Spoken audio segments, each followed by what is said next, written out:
शरद भाई, मैं बस एक ही चीज कह दूं, बिहार और यूपी में, बिहार में बीजेपी के पास कोई लीडर इतना बड़ा नहीं है। उत्तर प्रदेश में मेरे ख्याल में बीजेपी को ये सब संकट नहीं है।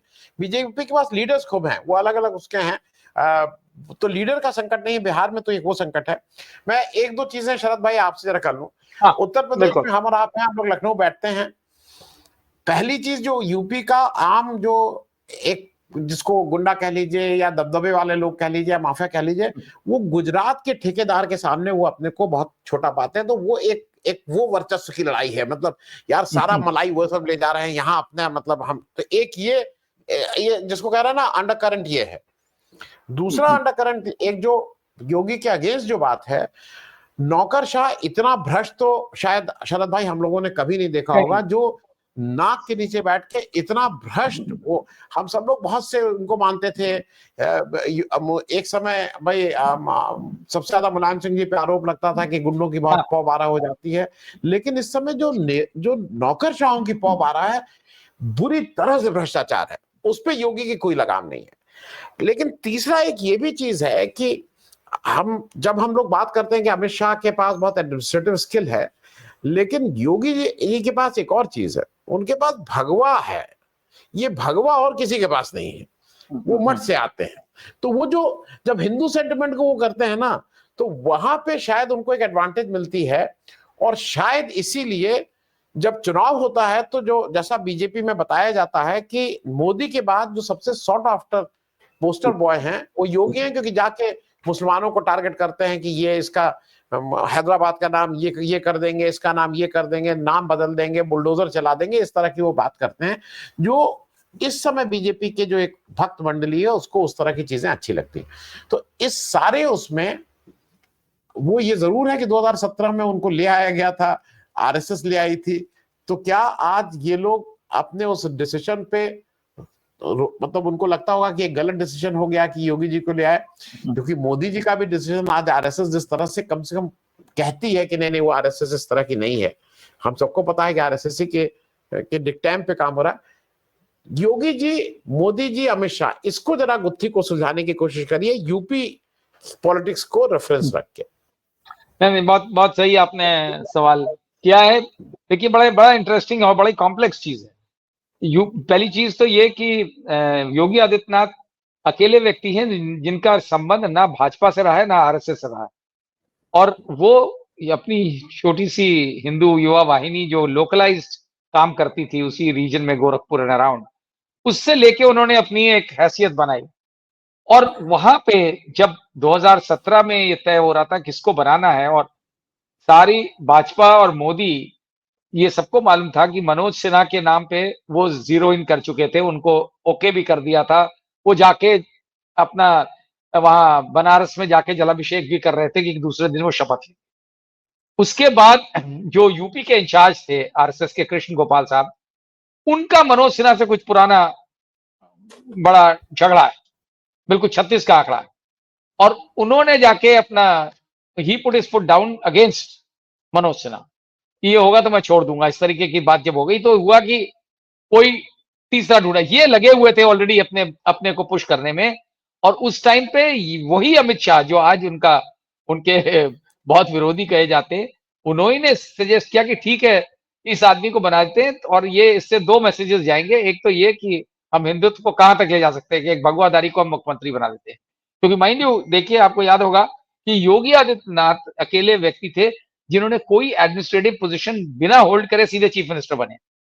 किसी भी एडमिनिस्ट्रेटिव रोल में नहीं रहे, सिवाय मेंबर ऑफ पार्लियामेंट के कुछ नहीं थे वो, और मठाधीश थे। तो वो उस टाइम बने। और ये बात अभी जो आपने कही कि क्या इन लोगों को अब लगने लगा कि अनकंफर्टेबल की कहा इनको, वो ये बात सही है।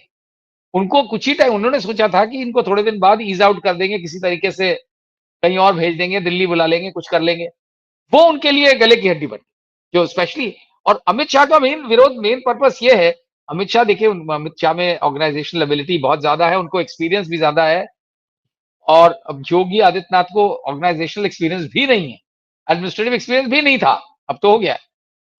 लेकिन उनके लिए समस्या ये थी कि इनको अब किस तरह से हटाएं, क्योंकि इन्होंने अपने जो भगवा उसका जो अट्रैक्शन है भगवा कपड़ों का और उनके जिस तरीके की उन्होंने लाइन ली है, हार्ड लाइनर हिंदू वाला, उसका लोगों में इतना ज्यादा जिस तरह रिलीजियोसिटी बढ़ रही है, बहुत ज्यादा लोग धार्मिक दिखाने लगे अपने आप को, सोचते हैं यही जरिया है, उसमें योगी आदित्यनाथ की प्रोफाइल बहुत ज्यादा बढ़ गई पॉलिटिकली, और उनकी फॉलोइंग हो गई, वरना उनकी फॉलोइंग सीमित थी वहीं तक जो नाथ पंथ के फॉलोअर्स हैं उनमें, और नाथ पंथ बहुत जगह है, यूपी से ज्यादा और जगह है, नेपाल में बहुत ज्यादा।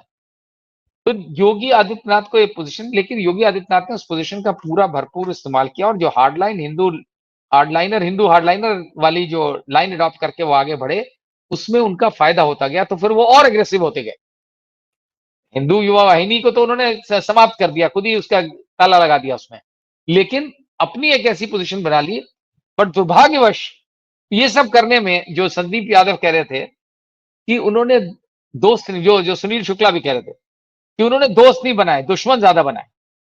योगी आदित्यनाथ के साथ प्रॉब्लम सबसे बड़ी यही है कि एरोगेंस, बहुत ज्यादा अहंकार, और इसी वजह से उनके आज भी आप देख लीजिए, आज की डेट में ये कुछ लोग ये मानते हैं कि अरे वो उनको अगर हटाएंगे तो पूरा रिवोल्ट हो जाएगा, कुछ नहीं होगा। और ये दिल्ली वाले जानते हैं, दिल्ली वाले कहते भी हैं, क्योंकि इनके पास जनता में फॉलोइंग है, यही यही प्रॉब्लम है, कॉम्प्लेक्सिटी यही है कि जनता में फॉलोइंग है भगवाधारी होने की वजह से, लेकिन पार्टी के अंदर पॉपुलैरिटी इसलिए नहीं है क्योंकि अहंकार बहुत ज्यादा। मिल उनसे अब तो थोड़ा सा ये सेकंड टर्म में थोड़ी सी इंप्रूवमेंट हुई है, वरना तो उनके मंत्री नहीं उनसे मिल पाते। ये समस्या रही उस एरोगेंस की वजह से। और दूसरा, ब्यूरोक्रेसी में उनको, ठीक है, ये देखिए आप, जो भी इस तरीके के लोग होते हैं वो ब्यूरोक्रेसी पे डिपेंड करते हैं क्योंकि उनके पास अपना तजुर्बा नहीं है। और साथ साथ उनमें ये भी है, लेकिन तमाम ब्यूरोक्रेट्स का ये भी कहना है कि अगर आप उनसे कहिए कि भाई आप बाबा को कोई एडवाइस क्यों नहीं देते हैं, तो कहते हैं क्या करेंगे एडवाइस दे करके, वो सुनेंगे कौन आपकी एडवाइस, तो क्या फायदा उनके सामने, वो जो बोलते हैं उनको हाँ बोल दो, उससे वो बहुत खुश होते हैं और सोचते हैं देखो मैं क्या गवर्नेंस चला रहा हूं। और वैसे, और दूसरा, उनको पब्लिसिटी का बहुत शौक। आपको शायद दर्शकों को नहीं पता होगा, उनका जो पब्लिसिटी, मेरा ख्याल कोई इंडिया का में किसी स्टेट का चीफ मिनिस्टर उसके आधा भी एक्सपेंड नहीं करता होगा पब्लिसिटी पे।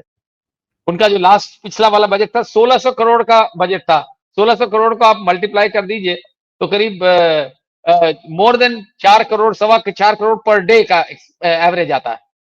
कौन कहां पे होगा बताइए, मोदी जी को छोड़ करके शायद उनका पता नहीं कितना होगा, लेकिन किसी चीफ मिनिस्टर का इसके आसपास क्या आधा भी नहीं होगा एक्सपेंडिचर।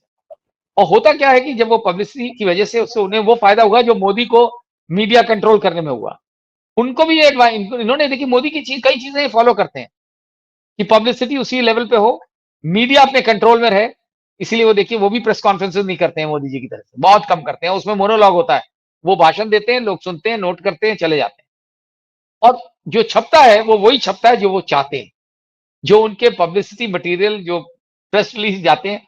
अच्छा, उसमें होता क्या है कि एज मुख्यमंत्री जब वो पढ़ते हैं, बोलते हैं देखो कितना बढ़िया मैं काम कर रहा हूं, वो ये भूल जाते हैं कि जो छप रहा है वो तो उसी से छप रहा है जो जो मीडिया को कहा गया छापने को, वो वो सच नहीं है, उनको खुश करने के लिए। तो ये एक्चुअली ये चीजें जो आती हैं वो एक्सपीरियंस से शायद आती हैं, और स्पेशली जब आदमी मठा, देखिए मठाधीश का एक बड़ी अजीब समस्या होती है, मठाधीश को आदत होती है हाँ सुनने की, किसी भी मठ के, और ये इतने वर्षों से मठाधीश हैं, और उससे पहले उनके महंत अवैधनाथ के वो रहे हैं, चेले रहे हैं, देखते रहे कि वहां पे नो सुनने का स्कोप नहीं होता, नो बोलने का स्कोप नहीं होता, जो आता है वो जी महाराज ही करता है। और आप बड़े खुश होते हैं कि देखिए सब लोग मुझे फॉलो कर रहे हैं, आप इस गलत फहमी में हो जाते हैं कि जो मैं कर रहा हूं वही सही है। प्रॉब्लम जो लोग बताते हैं, जो उनके क्लोज हैं, कि जो उनके उसके साथ काम की, वो अभी तक उस फ्रेम से निकल नहीं पाए हैं, मठाधीश के फ्रेम से। यूपी में उनके लिए एक बहुत बड़ा मठ है और उसको वो चलाते हैं, और जो माई वर्ड इज लॉ वाला, कि जो मेरे मुंह से निकल गया वही सही है, और वो कैसे भी इंप्लीमेंट हो उसमें उनको उसको उसकी उनको परवाह नहीं। अब किसी भी चीज में देखा, तमाम उदाहरण है इसके, और उनको ये बताने वाले मेरे ख्याल शायद ही कोई अधिकारी हैं यहाँ पे, एक आध होंगे लोग जो उनको ये कह दें कि नहीं साहब आप ये कह रहे हैं गलत, क्योंकि उसमें वो नाराज हो जाते हैं, वो नाराज होते हैं, फिर उनका गुस्सा बहुत बहुत ज्यादा बताया जाता है, और उसमें उसमें क्या क्या कह दिया जाए, इसलिए लोग डरते हैं उनको एडवाइस करने। सबसे बड़ी मुश्किल ये है, अब उनकी रेस में आपने उसका भी जिक्र किया था, निशिकांत दुबे का, मैं इसको वो भी जरा जोड़ना चाहूंगा इसमें कि अब निशिकांत दुबे अभी वो है, वो नए नए अभी अभी अभी प्याज खाना शुरू किया उन्होंने। उनको लगता है अच्छा ये दिल्ली के प्लांट है, दिल्ली का प्लांट है, तो उनको लगा कि हालांकि कोई मतलब नहीं, निशिकांत दुबे की कोई हैसियत नहीं है योगी के सामने, लेकिन वो लग गए हैं कि मैं भी अगर यही लाइन फॉलो करूं तो मैं ऊपर पहुंच जाऊंगा, आगे ऊपर नहीं मतलब आगे बढ़ जाऊंगा।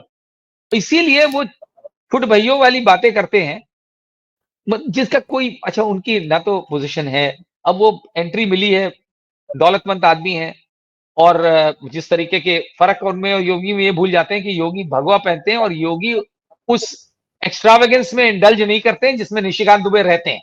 अय्याशी है, अय्याशी मतलब ऐश ऐश करना, वो चीज योगी आदित्यनाथ उससे बहुत दूर है। और निशिकांत दुबे का वही है, आपने देखा उनके जो किसकी शादी हुई करी थी उन्होंने, वहां पे एनिवर्सरी मनाई थी कश्मीर में पहलगाम कांड के महीने भर पहले, और करोड़ों का एक्सपेंडिचर हुआ था।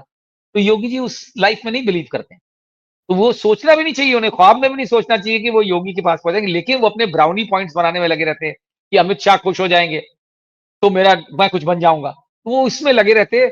उनका मेरा ख्याल उनकी सोच इतनी छोटी है, और जो उनकी पार्टी में पोजीशन है वो भी जीरो है, सिर्फ इसके इसके अलावा कि वो अमित शाह के क्लोज हो चुके हैं। और अमित शाह का प्रॉब्लम योगी से केवल इसलिए है, बस 2 मिनट और, कि केवल इसलिए है क्योंकि वॉर ऑफ सक्सेशन है।